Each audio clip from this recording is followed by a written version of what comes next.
Al-Qaeda is 50 times bigger than it was at the time of 9/11, according to new data compiled by a UN monitoring group.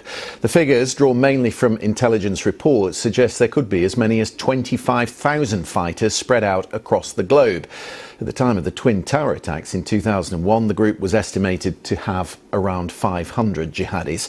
The findings were presented today at a briefing to the Royal United Services Institute. It's a sober assessment of the renewed threat we face, which the authors say we ignore at our peril. Dr. Joana de Deus Pereira is a senior research fellow at RUSI Europe. She specialises in counter-terrorism and was in on this briefing this morning. How does the structure of the organisation, if it's expanding at such a scale, how does the structure look compared to how it looked in 2001? Thank you for the invitation. First, I would like to say I will not be able to comment on the numbers that were provided yesterday on the UN report, as the report has not been made public yet. But I can proceed on what we are observing as a trend. So, one of the things that we are analyzing and observing since 9/11 is not only the growth, but also the capacity to adapt of these organizations. So both Al-Qaeda and ISIS have been quite interesting as bodies of adaptation, not only to the new geopolitical challenges, but also how they have been adapting to the counter-terrorism strategies, and also new forms of financing, new forms of recruiting, but also how they have been expanding to new geographies. So the number advanced yesterday, it's probably even below what we can assess in terms of the expansion, but what we can say without any doubt, and also reinforced by the press release of several members of the Security Council yesterday, is that the threat is very real, and we should not overlook how the groups are adapting. Yeah, because I think many people will be focused on Islamic State and the situation in Syria, and we've sort of taken our eye off Al-Qaeda as if it was something that belongs to the past. Is there an Emir-style figure, someone that resembles an Osama bin Laden character that is out there sort of directing the operations of the group?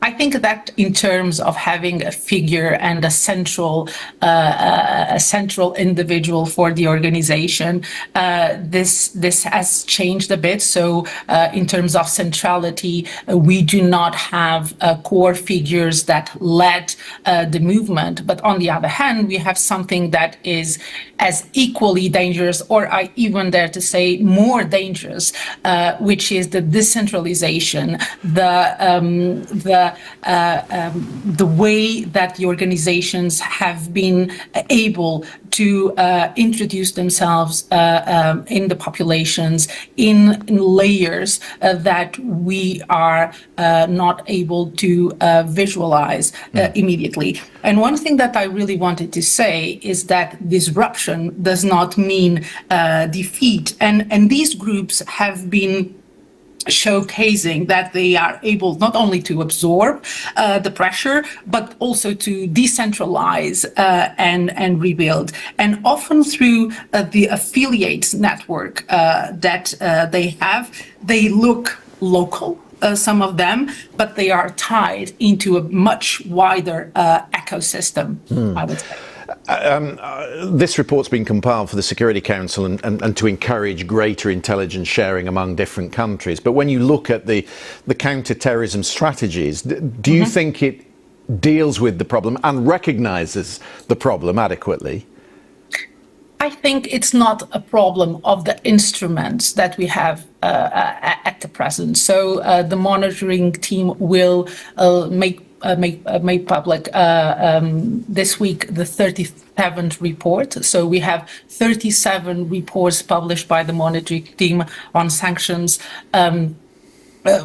directly targeting these groups that are very clear, that provide very clear orientations on who they are, how they are financed, how they are connecting to other networks. We also have at member state level, namely in the UK, France, even the EU, a set of robust sanctions list and mechanisms. The problem is actually articulation. It's not the lack of mechanisms. It's to go back to the very basic understanding that countering terrorism and countering radicalization and extremism is a collective effort. And it doesn't matter if this is happening in the Philippines or in the Sahel. It is a common threat that demands a common response. Dr. Joana de Deus Pereira, thank you very much indeed. Thank you so much.